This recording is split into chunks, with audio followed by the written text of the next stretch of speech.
Hi people, welcome in. One more day doing live. Welcome Aaron.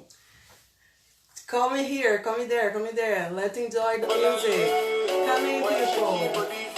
Let me check the yeah.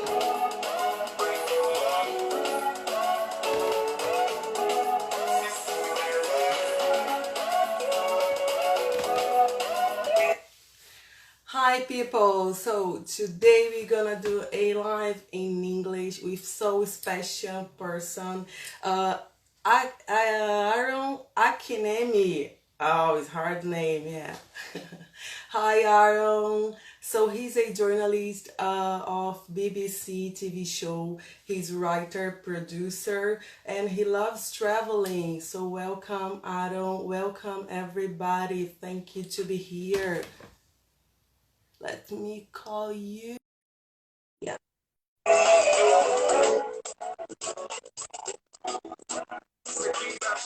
Saturday vibes. Hi, Aaron. And how are you? Can you hear the song? I can hear the song. It sounds great. I like it. How are It's good. you? I'm very well, thank you. How are you? I'm good, thank you. Long time then I didn't see you. It's been a while, yeah. It's good to see you as Yeah. Can you hear me well? well. I can hear you. Yeah, I can hear you well. Okay, perfect. So Aaron, first, thank you very much for you being here, for you accept my invitation, for we just catch up and talk a little bit about important topics that we are living during this time. How is UK? How is summertime? The UK summertime is a bit of a washout, I'm afraid. We had a bit of sun a few weeks ago. We had a mini heat wave, but then Oh, it kind of got a bit it got a bit kind of cloudy. oh, really? Yeah, so it's definitely Okay. not as warm as it will be with you over there. Sure, yeah. No, but here we are in winter time because when it's summer in Europe, is winter here. But winter in Rio in Brazil is like it's not like in Europe. It's never too cold. What's the Winter average here temperature? we can it's 26, 20 Wow. degrees. Yeah, That would be that's a good winter day here. for a summer for us. That would be Yeah. a good day. How is family? Everybody's healthy? Yeah, family's good. Everyone's healthy, thank goodness. I haven't seen my family for a while, because obviously Mhm. my mum is older, so I didn't want to kind of, Sure. go and visit her to kind of, to pass anything on by accident. So I didn't see my mum for about 3 months. But now Oh, lockdown has started to ease, so I went to see my mum a few weeks ago. So she's doing really oh, well. She's keeping yeah. healthy. It's complicated, yeah. Like Yeah. I left Europe and I came to Brazil to be with my family, to be with my granny principal, because she's almost 90. She's Wow. 89. Wow. Yeah. So it's like to be helpful here, to help with everything, to be careful with her as well. It's like, and the feeling is like everything is so sensitive that we need to be careful with all every single details, every single thing that we are cleaning, washing up for her. So it's been it's been up and down, but we are relaxing, and I think we are going through really good on dates. That's great. So are you living with all your family? Are you all under one roof? Yeah, so I am. Mm. So thanks God. So it's like a two floors, so I can be if I go to the street or if I go out to do something pharmacy or supermarket, I can be in the second floor for a while. Like when I arrived. So I arrived in 15th of March and I stayed for 15 days, like doing the really quarantine, isolated from them. For to be sure then everything was okay. And thanks God everything was right. I didn't think. So we are going through this moment. That sounds great. Hi people. So, let me ask you, how did the lockdown affected your work daily? It's a really good question. So the most immediate way in which the lockdown affected my work is that we all had to work from home. So from the end of March, the whole department, we were all given um, laptops. We all had kind of work laptops, and we had to kind of leave the offices and work from home. So for the past 4 months, I've been working from home. So I'm a journalist. I work at the BBC. I focus on Africa, BBC Africa, and my job involves kind of making documentaries, making short films, writing articles, editing. So a lot of that I've been able to do from home using my laptop. So I edit a lot using software such as Final Cut Pro. I use that to edit videos, and I've got that on Mm-hmm. my laptop. So I've been able to do that from home remotely from my laptop, working from my flat. I also write articles. Obviously, I can do that, from home using my laptop. But the biggest impact it's had is that obviously my work means that I have to travel. It means that I have to travel to go to where the story is. So I haven't been able to do Yeah.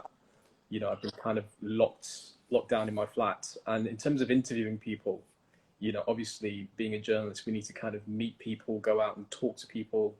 We haven't been able to do that, but we've overcome that by using technology, things like Skype, things like Zoom. Zoom has become Yeah. absolutely indispensable. Yeah, it's true.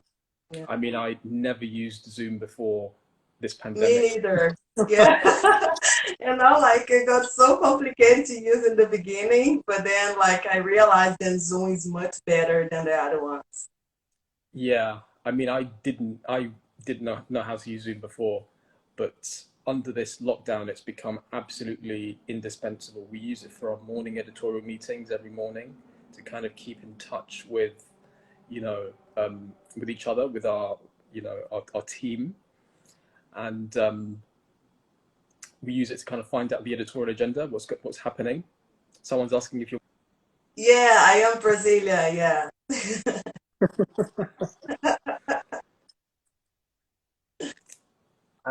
Yeah, we use Zoom for our morning editorial meetings to kind of find out what the editorial agenda is going to be, what stories we're going to cover, stories that we've seen, and we use it for our evening meetings as well. And we also use Zoom to started to use Zoom to interview people as well. I've done quite a bit of video pieces where I've interviewed people from all over the world, people who are based in London or based in other parts of the world in Africa using Zoom. You know, because obviously you can record interviews. So that's an example of how we've overcome the challenges of not being able to go out and meet people. You know, Sure. for instance, I did a video that came out last week looking at how the pandemic has impacted the film and TV industry in Nigeria, known as Nollywood. So I interviewed, directors and actresses using Zoom. You know, so this Can you pandemic. speak to me? Because you got to stop it here for me. Is everybody saying we both? My internet is terrible during these last days. I don't know why. I don't know if everybody's working from home and just. Can everybody see both of us? I think I've kind of frozen. Can you see me? Yeah, no, you're frozen here. Let me open here.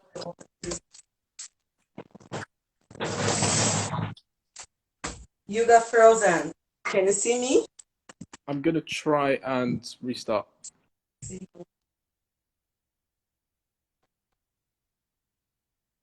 Okay.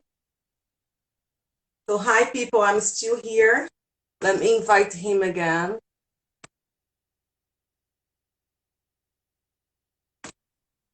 Yeah.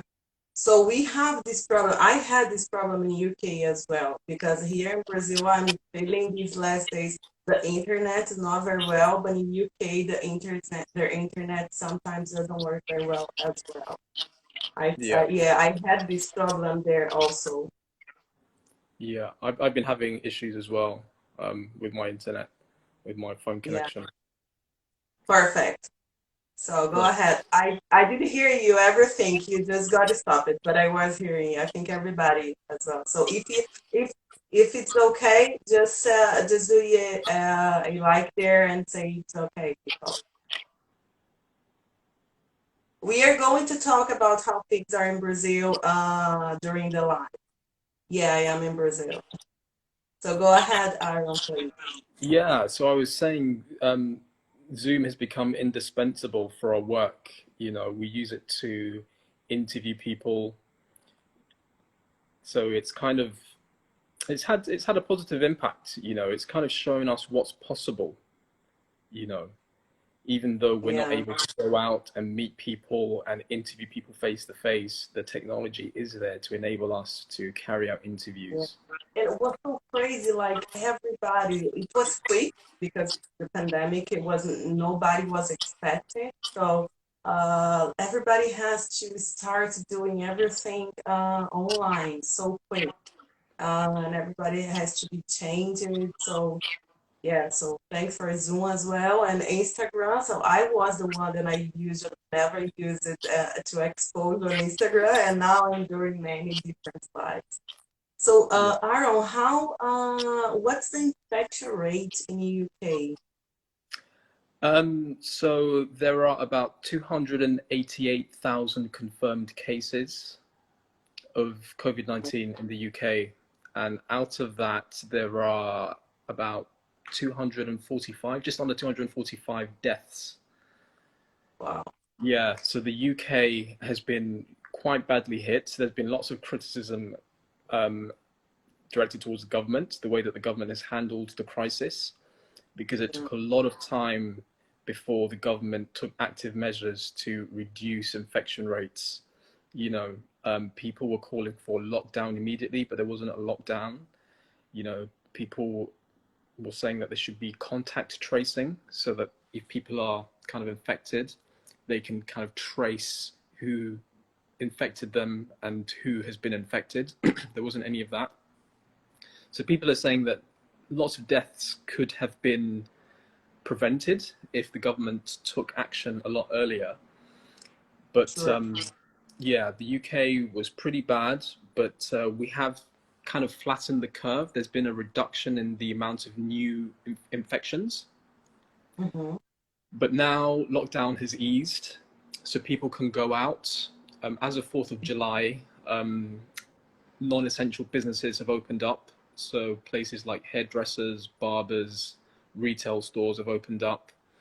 And we saw a few images of Soho in London and the West End. Lots of people kind of went out. There were lots of crowds, and there's lots of concern that this will result, excuse me, this will result in a second spike of infections. So I So think it's happening in everywhere when you reopen. When you reopen, it's like you're exposing everybody again, and then people think then the pandemic is over, and it's not, and people doesn't really care too much at the beginning, so doesn't wear masks, so doesn't give the distance, and then it's complicated.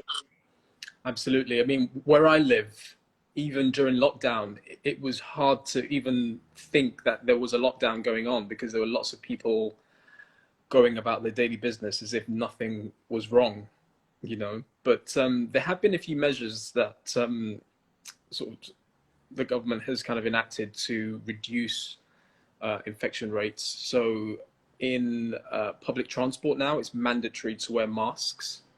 Mm-hmm. You have to wear a mask on public transport, and that's aimed to kind of obviously reduce transmission. But before there was a 2 meter rule. So when you were in public, you had to stay 2 meters away from anyone else. Now that has been dropped to 1 meter plus, which means that if it's not possible to keep 2 meters between yourself and someone else, you have to keep at least a meter. So Okay. we're just kind But of, sorry, go ahead. no, I was just going to say, we're just sort of looking and hoping to see that there isn't going to be a second wave, a second spike. I mean, after the lockdown was eased and pubs and restaurants were open, we saw there were about 3 or 4 pubs around England that actually had to close immediately after opening because there was a kind of spike in infections. Again. Yeah. So people are saying, people are wondering whether it's kind of premature. The kind of easing of the lockdown is a bit early. So we're going to see how it pans out, because we're still kind of finding out about this virus. There's a lot that we don't know. We're still kind of finding out Yeah, month exactly. by month. There's speculation about whether it's seasonal, if we're going to see a spike during winter, because we tend to see a spike in cases of flu during winter because people tend to be indoors. And when you're indoors, you kind of transmit the virus a lot more easily. So we're still trying to kind of find out, the effect that the season will have on it, the effect that temperature has on it. Previously, people were saying that if it's hot, it will kind of reduce the ease of transmission. But I don't think that that's the case. So we're still kind of finding out about this virus.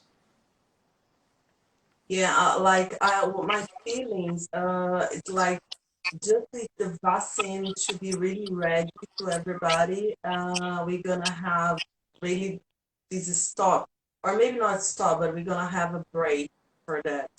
If the vaccine coming really quick, like into the end of the year, and then we can have a break for that. But my feelings is like it's never gonna stop. It's gonna be like like the HIV or the other virus that we have in the world. It's never ends. It's never gone. But we have the vaccines and the medicines for that. So I think that's just the way. There is no another way. Quarantine and vaccine, Yeah, unfortunately. yeah. Well, that's the thing, because it's a virus, so it's always gonna be with us. It's not Sure. like a bacteria that can be killed with penicillin or antibacterial. It's a vaccine. I mean, sorry, it's Yeah. a virus. And viruses, they can't be killed by antibacterials, and they mutate and they change. you know so it's just going to be a case of how we deal with it, and obviously a vaccine. Sure. So Arnold, do you think this pandemic affected more Asian and Black people? Why? If you do. Yeah, so the statistics have shown that ethnic minorities in the UK have been disproportionately affected by COVID-19. So we had a government a report into it, and it found that people of Black and Asian backgrounds were dying at a higher rate. And there were lots of reasons as to why this is the case, or lots of theories as to why this is the case. Um, a lot of it, well, some of it is due to the fact that people from Black and Asian backgrounds tend to work in sort of public sector, public facing jobs. So they haven't been able to work from home. So lots of the NHS, the National Health Service, Sure. which is our public health service in the UK, is staffed, with a high percentage of Black and ethnic minority people, and they tend to be at the front lines. Uh, there's been lots of kind of complaints from people from ethnic minorities saying that they've been forced to work on COVID wards at a higher Mm-hmm. rate compared to sort of white colleagues. And also, we tend to find in the UK that people from ethnic minorities, particularly from Asian backgrounds, they live in multi-generational homes. So many people will live in one home. You'll find sort of a grandmother, father, mother, children living, you know, in, in one household, and that has made it easier to transmit COVID to people who are more susceptible. Yeah. There's been speculation that it could be biology, but that hasn't been proven yet. And I think some people have actually disproved that theory, that Black people or Asian people are more predisposed to catching COVID-19. So it's been a Okay. mix. Yeah, so the COVID-19 pandemic has just kind of highlighted the inequality in the health system, you know. to live and to do like the social distance and to be more safe. Yeah, yeah, it's kind of it's shown the kind of the inequalities in the health system. So, lots of statistics show that people from Black and Asian minority backgrounds, they don't get the same access to health Hmm. services compared to their white Is the counterparts. government is the government helping like with money from people in general? Sorry? Is the government helping paying like monthly something for people who are living there who pay tax? And because I think in everywhere the government is helping a little bit. I don't know how is there exactly. Yeah, so the government has kind of created a fund to help people who have been out of work, people who are furloughed. So there's a government scheme as well. But there's been lots of criticism that people who are self-employed haven't been given enough help, that they need to Mm, survive, because the COVID pandemic has really kind of affected people in terms of employment. yeah. You know, lots of people have been out of work, lots of people have been made redundant, lots of people have lost their jobs, and people have said that the government hasn't really stepped up to give the support that they need to maintain their livelihoods. But the government has created a fund for people, to kind of to claim money as well, and to kind of support them in their work. And the Chancellor recently announced he was cutting VAT Mm-hmm. tax as well, and also giving out sort of discounts for people to kind of eat out to kind of help kickstart the economy. And people have said that that might backfire, that might have a negative impact. If people are going out to eat more, then they're going to be in close contact with each other, and transmission of COVID-19 might kind of increase. The other thing that the government have done is that they have given vouchers as well for meals for young people, for families who Okay. can't really afford to feed their children. There are kind of vouchers that the government has created so that over the break, while children aren't at school, they can have vouchers to have meals. Mhm. Perfect. Yeah. So try to help for one hand, Yeah. provide. I was reading, was this week, let me read the name of her. I was reading in the BBC News as well, the website, and I saw what happened was Bianca Williams, I think. I don't know if you saw something about, and it was one Wednesday at Maida Vale in UK.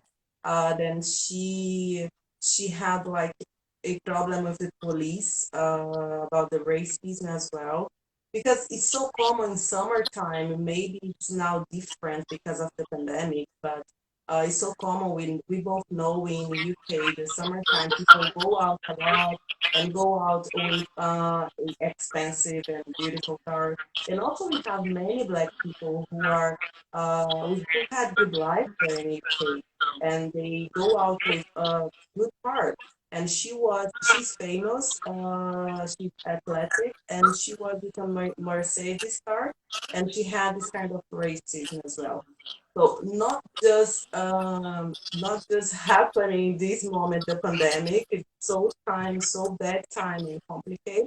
We have also the black times, let's say. We had the protest for Black Lives Matter, then happened because of the death of the George Floyd in the US.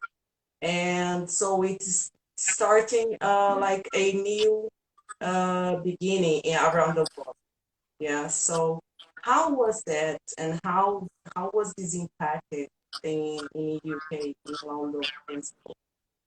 Yeah, the Black Lives Matter movement and protests have had a really, really big impact in the UK and around the world.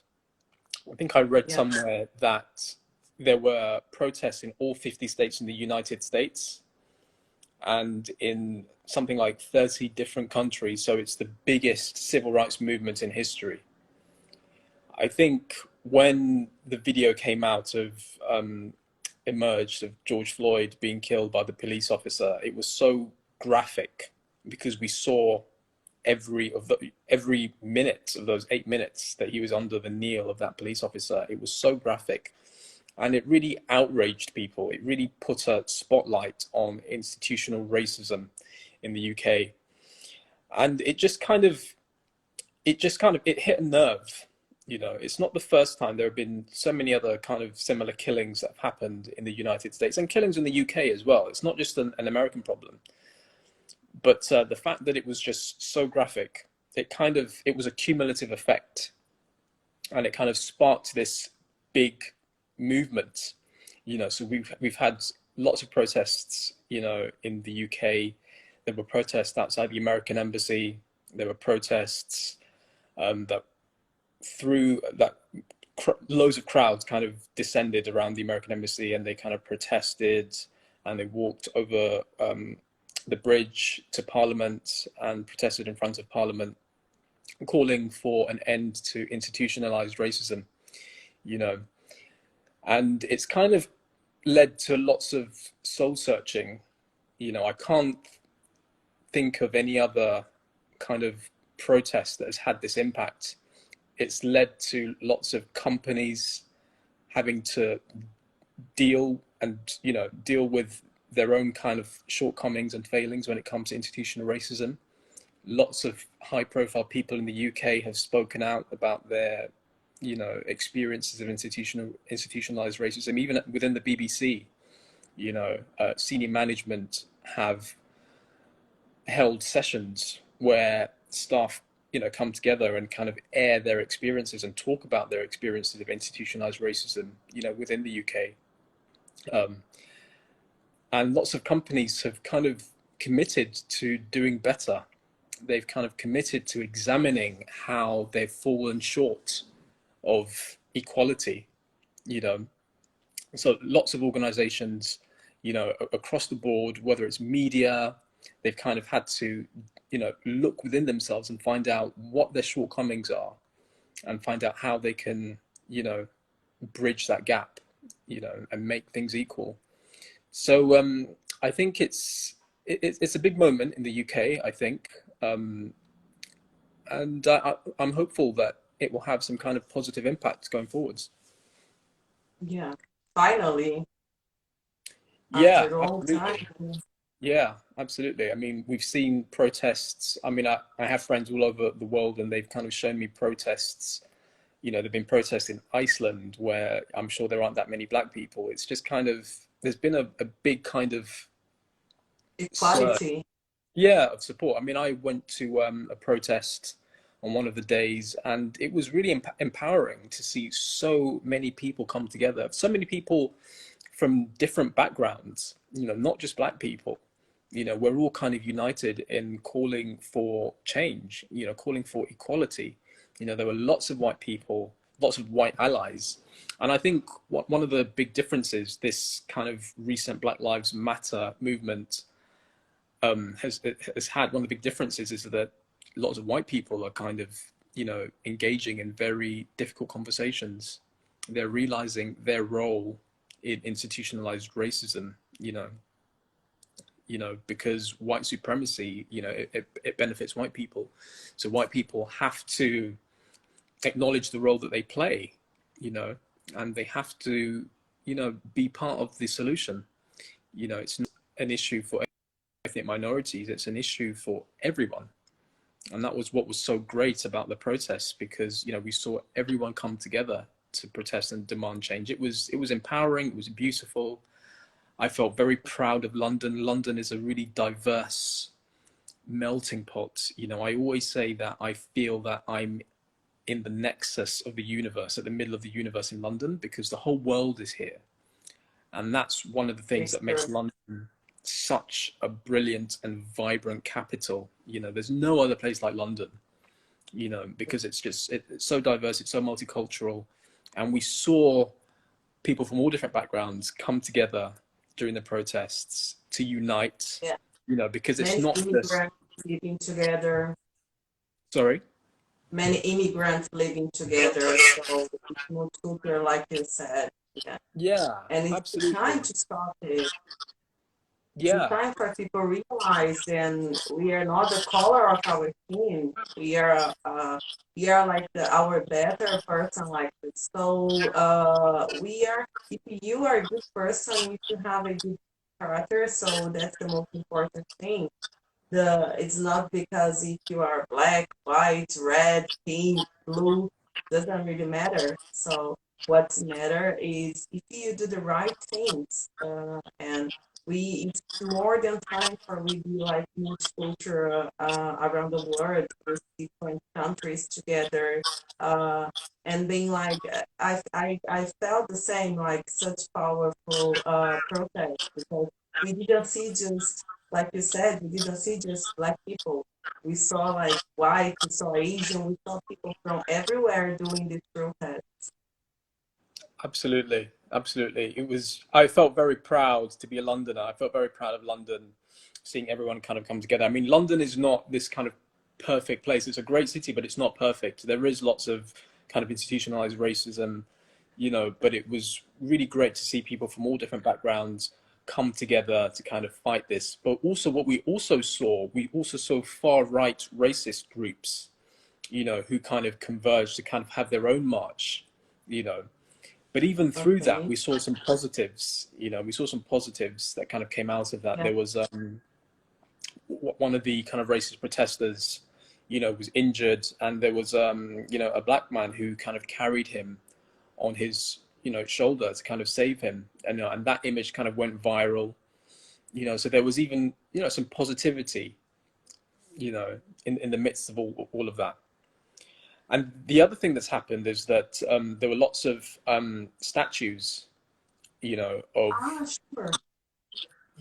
statues of people who were involved in the slave trade. There was one in Bristol that was kind of pulled down. So it's kind of led to that conversation as well. You know, Mm-hmm. because Britain has not really kind of confronted its past in terms of the slave trade and colonialism. It's not really included in our curriculum at school. We don't really learn about it. So there's a blind spot in the way that many people think about Britain's past.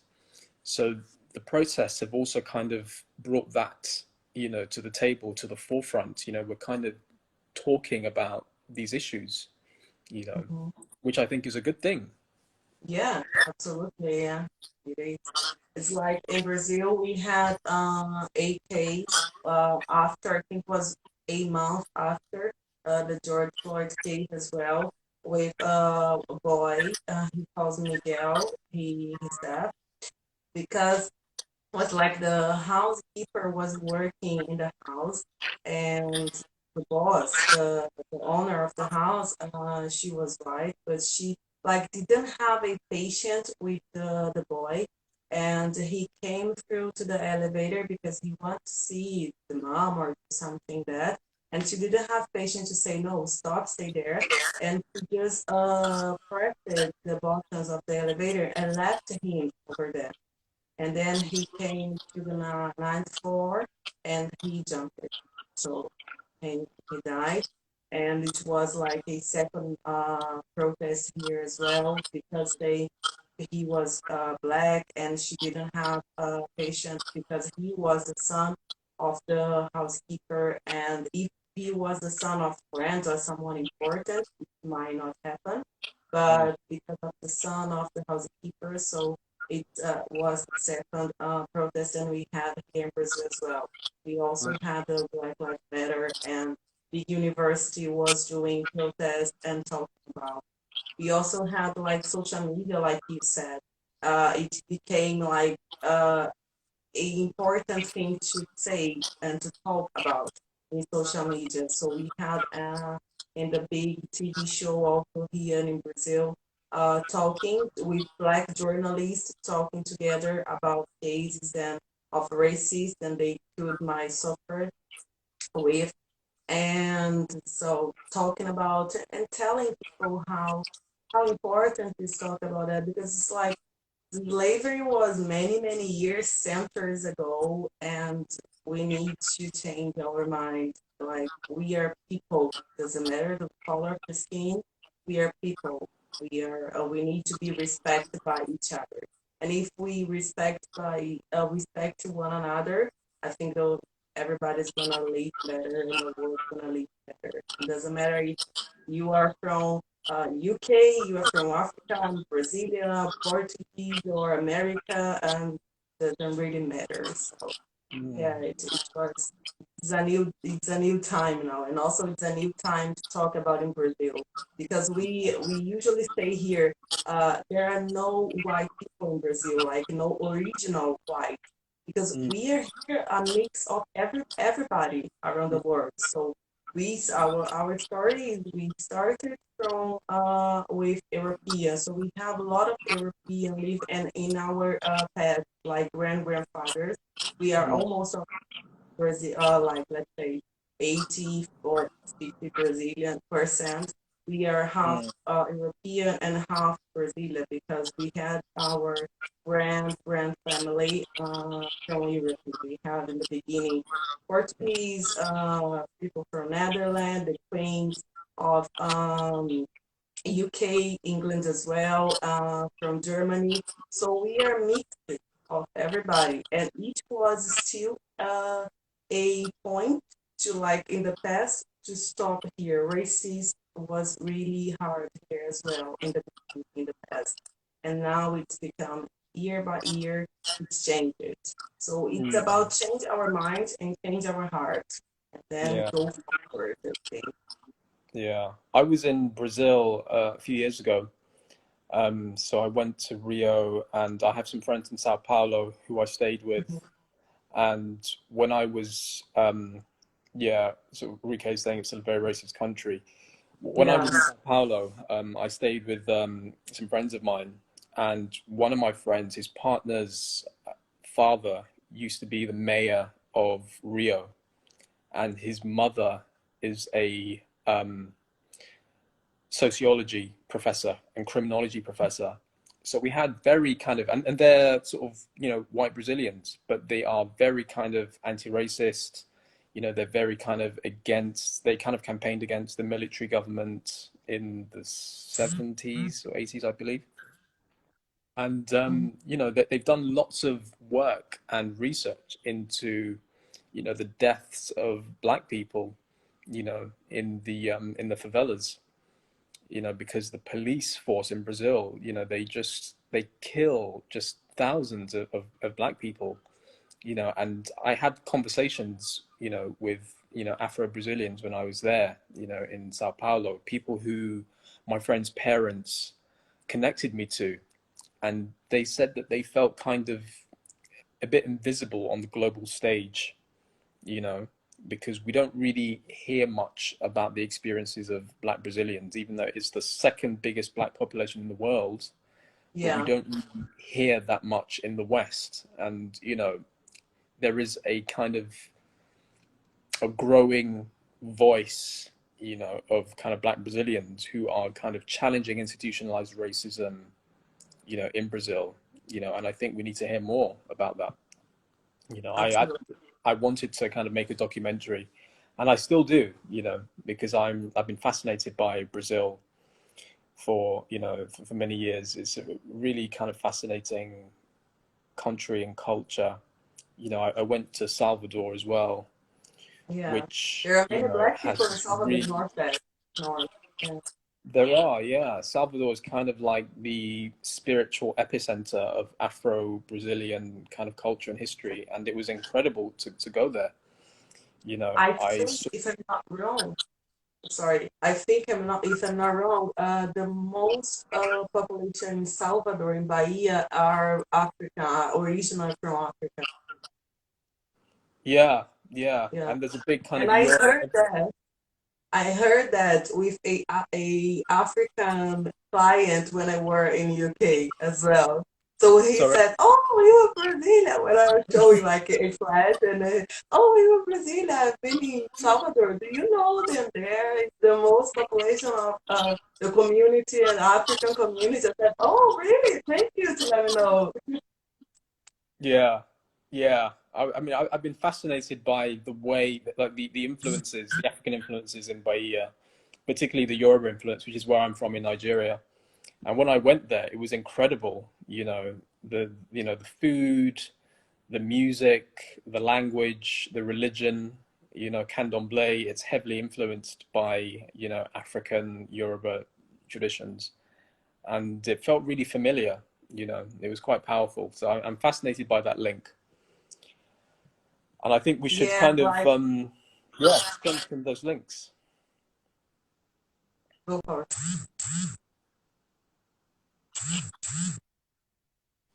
I was just saying, yeah, we should strengthen those links. You know. Yeah, and it's like you said, we didn't have in the past, I guess, and I hope now it's changed. Many people talking about this, like black people around, and we have a lot. And we the problem here, I think, is just we don't have just a racism because of the color of their skin. I think we have also the problem if you have more power or if you have less power. For everywhere from in Brazil, because there are Northwest people there, there are immigrants as well living there. So, but there are few people there that doesn't like um, people like São Paulo. We are in Southwest. I'm in Rio, and they are like we are close, 40 minute traveling, flying. But they don't like too much people from Northwest, or they don't like too much people from Mm, North. And something like we are the same people. We are living in the same country. It's yeah. just because maybe people from North that didn't have the same opportunity than us when we live here in big cities. But it's like we live in big cities, but doesn't really mind because there are many extraordinary people from North or Northwest from small countries. So it's like if the minds of people needs to change because Yeah. we are mixed our nature. We are not black totally. We are not white. We are mixed of black and white, and we Mm, need to respect each other. It doesn't matter the color of the skin, and mm, that's things that I usually when I travel, I also like talk about because you have to respect, and doesn't matter if it's like. But I think it's the mind because it's like people when go to the restaurants. Oh, okay, I have more money. I go to the restaurant. I don't respect the waiter or the waitress. So you can see how these people think and how these people act in life just with the small thing, just with the small, simple situation. And each change, it means, and if people are racist, because racist for me, it's about to be to be black or to be white. It's about to don't respect the other color of the skin, and it's about doesn't respect people in general. If mm. they are more, if they doesn't have the same opportunity, if they are poor, or if they work in something, then you consider less. So I think it's the mind of people that we have to talk more about it for sure. Mm. Yeah, someone mentioned, Rike said that there's a big gap between rich and poor. I think that's another big issue in Brazil, because there's just such a wide kind of gulf between those who are rich and who can afford the luxuries in life and those who are at the bottom. You know, it's just that polar opposites, the two kind of extremes. There isn't that much of a kind of a middle ground. It's, it's And true. also, it's such a massive country as well. Yeah, we have 290.5 million, I think. It's like almost the same as US. So US has 302 or something like this. So it's Hmm. like million. So it's like 100 million Hmm. US. So we are massive country as well. Yeah. Yeah. So let's just so we don't have too much time, but let me ask you something now. How was for you to grow your journalist career and to be this great person? And now I think you are with a TV show at BBC Africa. Yeah. Yeah. How is that So project? it's great. It's great. I mean, I always wanted to be a journalist since I was 12 years old. I always knew what I wanted to be. I always loved writing, and I was always good at writing. So I knew very early on that this is what I wanted to be. So I did my first work experience in a news organization when I was 14. So in year 10 in secondary school in the UK, everyone has to do 2 weeks of work experience. So I organized my work experience at a news organization, News International. I wrote for the school paper as well, and I did work experience. And I went to university and I did English and history with journalism. So while I was at university, I also wrote for the university paper, and I did work experience at BBC, at BBC Africa actually, in my second year of university. I did work experience at The Guardian, which is one of the major newspapers in the UK, and at The Voice, which kind of focuses on black issues, the biggest black paper in the UK historically. So when I left university, I started working for a small news agency. I was there for about 4 years, and Your then volume. I kind of left. And, sorry, Your volume. Can hear very well. my volume. Yeah. Okay, I was saying that when I left university, I worked for a small news agency, and I was there for about 4 years. And then I moved on to CNN. I was at CNN for a bit. I did a graduate internship there, and then I started freelancing for the Guardian, so writing freelance articles, focusing on kind of socio-political issues, development issues, a bit of arts, literature. And then I started freelancing at the BBC. This was about 8 years ago. So I was freelancing as a producer, working on Newsnight, which is the flagship nightly news program on BBC Two. Um, and I was also freelancing on World Service Radio, working as a producer. So I did that for a year, freelancing, and then I left and I went back to kind of writing. I freelanced with Newsweek magazine, writing kind of freelance articles for Newsweek. I've worked for the International Business Times. I've kind of moved a lot because journalism it's a difficult career. You know, it's hard to kind of get a full-time permanent job. So a lot of these jobs were kind of freelance, part-time, weekend. So it was difficult. You know, it's not easy. Then I worked at ITV, which is another major UK broadcaster, one of the main broadcasters. I was working as a producer, and my job was to kind of write breaking news stories for the website and to you know, um, edit video. And then I came back to the BBC, you know, and then I started making films, sort of filming kind of short form documentaries and working on longer form documentaries, and editing. So that's the role that I'm in now. So I work at BBC Africa. My role is a multimedia broadcast journalist and producer. So it's really wide ranging. My job is to kind of make videos, short documentaries.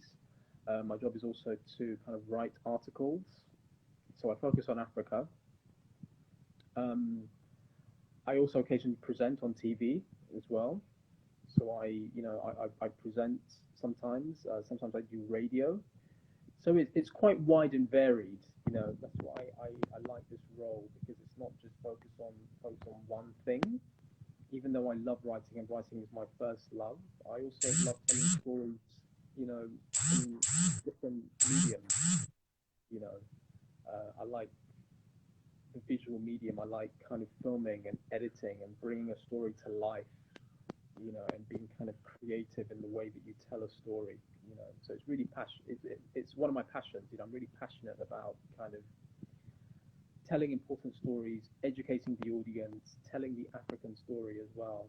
Um, but I love kind of global stories. Can you hear me? Sorry? It's getting down the volume. It's getting drowned. Your volume again. My volume. Should I talk louder? Okay. A little bit, please. Okay. So, yeah, I was just saying that I'm passionate about educating people, telling important stories, giving people a voice, you know, and telling stories on all different platforms, whether it's on television, on radio, online. I'm just passionate about telling interesting stories. So it's a very rewarding role. It's a very rewarding job, but it's not easy. It's difficult, you know. Yeah, I guess. And every day is different also. Every day is a new learning, I guess. Perfect. So, Arnold, I'm really, really pleased and gratitude for having you here, for talk with you, for share this information with you, and have more information from you. Thank you very, very much. I hope you all have best times there. We all have best times around the world. Wonderful. Thank you all. I'm gonna save the video on the IGTV. If you have more time in the future, we can talk more and catch up more about different topics. That's time now. It's live time. It's online. Please leave your consideration if you wanna talk and think or leave something for people or share something. Feel free. Sorry, can you repeat that? Yeah, please leave your consideration if you want to share something or leave your message for people, invite people to watch your TV show. Yeah, well, feel free to follow me on Instagram. My Instagram is Aaron A. Journo. I'm also on Twitter, Aaron A. Journo on Twitter. I post all my stories on Instagram and on Twitter. And yeah, feel free to message me if you have any questions about journalism or any story leads. Right now, I'm working on a project looking at fake news surrounding COVID-19. So yeah, I'm always happy to kind of engage with people and reach out. Perfect. Thanks, amazing. everyone. Thank you. Thank you very much, Ariel. Hello. Sorry? Thanks very much for having me. I'm very honored. I really appreciate it. Thank you. Thank you very much as well. Have a good night there. Say hi to your girlfriend for me. Will do. Bye. Thank care. you. See you the next time. Bye. Follow him. I'm gonna leave your ad on Instagram. Give me your Twitter as well. I'm gonna put on the bio. Okay. Awesome. I will do. Thank you. Bye bye.